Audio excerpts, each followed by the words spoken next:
اس کی مشیت میں ہے، اس نے جو لکھ دیا ہے۔ فرمایا کہ ہمیں اس پر پورا بھروسہ اور کامل اعتماد ہے۔ اور اس کے بعد جو جملہ کہا، فرمایا اس نے تو ہمیں ہماری سعادت کی راہیں دکھا دی اور رشد و نجات کے طریقے ہم پر واضح فرما دیے، اور ہم یہ جانتے ہیں کہ تمام امور اس کی قدرت اور اختیار میں ہیں۔ خدا کی قسم، تم اپنی باتوں اور عملوں سے جو ہمیں ستا رہے ہو، ہم ضرور اس پر صبر کریں گے، اور بھروسہ کرنے والوں کو اللہ پر ہی بھروسہ کرنا چاہیے۔ امام غزالی رحمۃ اللہ علیہ آپ فرماتے ہیں کہ یہ آیت میں توکل بتایا گیا، اور یاد رکھنا چاہیے کہ توکل کرنے والوں کی فضیلت کیا ہے، اس کو غور سے سنیے گا۔ فرماتے ہیں وَمَن يَتَوَکَّلْ عَلَى اللَّهِ فَهُوَ حَسْبُهُ، جو اللہ پر بھروسہ کرے وہ اسے کافی ہے۔ اور فرمایا ان اللہ یحب المتوکلین، اللہ توکل کرنے والوں سے محبت فرماتا ہے۔ تو آپ فرماتے ہیں کہ وہ مقام کتنا عظیم ہے کہ جو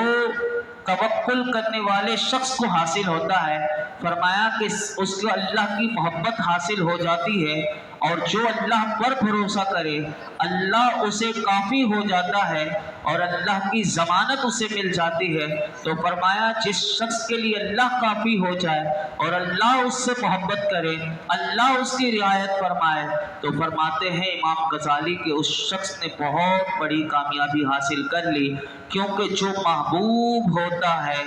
تو اسے نہ عذاب ہوتا ہے، نہ دوری ہوتی ہے، اور نہ ہی وہ پردے میں ہوتا ہے۔ اور پھر تیسری آیت آپ فرماتے ہیں کہ وَمَن يَتَوَکَّلْ عَلَى اللَّهِ فَإِنَّ اللَّهَ عَزِیزٌ حَکِیمٌ، اور جو اللہ پر توکل کرے کہ بے شک اللہ غالب حکمت والا ہے، یعنی ایسا غالب اور عزت والا ہے کہ جو اللہ کی پناہ میں آ جائے تو وہ ذلیل و رسوا نہیں ہو سکتا، اور جو اس کی بارگاہ بے کس میں پناہ لیتا ہے، فرمایا کہ وہ اس کی حمایت میں آ جاتا ہے، وہ پستی کا شکار نہیں ہوتا۔ فرمایا وہ ایسا حکیم ہے کہ جو کوئی پھر اپنے رب کی تدبیر پر بھروسہ کرتا ہے،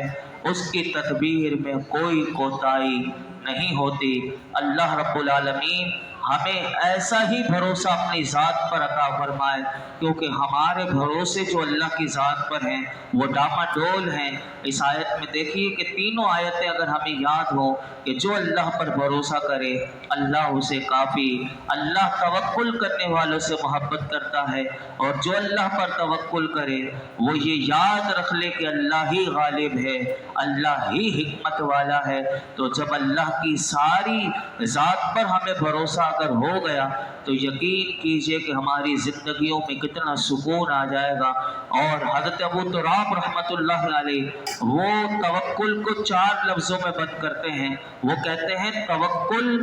بدن کو عبودیت میں ڈالنے، یعنی اللہ کی عبادت میں ڈالنے کا نام، اور دل کو اللہ کے رب ہونے کے ساتھ یعنی اس کی ربوبیت کے ساتھ متعلق رکھنے، اور اللہ کی عطا پر شکر اور مصیبت پر صبر کرنے کا، یعنی یہ 4 چیزیں جس میں ہو تو گویا کہ اس نے توکل کو حاصل کر لیا۔ اللہ رب العالمین ہم سب کو حقیقی معنی میں اپنی ذات پر توکل عطا فرمائے، اور قرآن حکیم کا اللہ ہمیں فیضان عطا فرمائے۔ الحمدللہ رب العالمین، والصلاة والسلام علی سید الانبیاء والمرسلین وعلی آلہ واصحابہ اجمعین۔ یا اللہ یا رحمان یا رحیم، ہم سب کی حاضری کو قبول و مقبول فرما، نماز عشاء ادا کرنا اپنی بارگاہ میں قبول فرما، ہمیں مولائی کریم نمازوں میں خشوع و خضوع عطا فرما، 5 وقت کی نماز باجماعت مولائی کریم جب تک زندگی کی سانسیں باقی ہیں ہمیں مولائی کریم عبادت کا ذوق اور شوق عطا فرما، اپنا ذکر شکر کرنے کی توفیق عطا فرما، اور غور و فکر کی دولت عطا کر دے، قرآن حکیم کا قدردان بنا دے، قرآن حکیم کا نور اور اس کا فیضان عطا فرما، اس کی حکمت کے اس کے علم سے ہمیں مالا مال فرما۔ یا اللہ ہمیں علم نافع عطا فرما۔ یا رب العالمین تو ہم سے راضی ہو جا، ہم تجھ سے تیرا کا فضل و کرم مانگتے ہیں، اپنا فضل و کرم عطا فرما۔ اس درس قرآن میں جتنے حاضرین موجود ہیں، جس کے دل میں جو مراد ہو پوری فرما۔ یا اللہ ہمیں ہر قسم کے ظالموں سے نجات عطا فرما۔ وصلی اللہ تعالی علی خیر خلق محمد وعلی آلہ وصحبہ اجمعین۔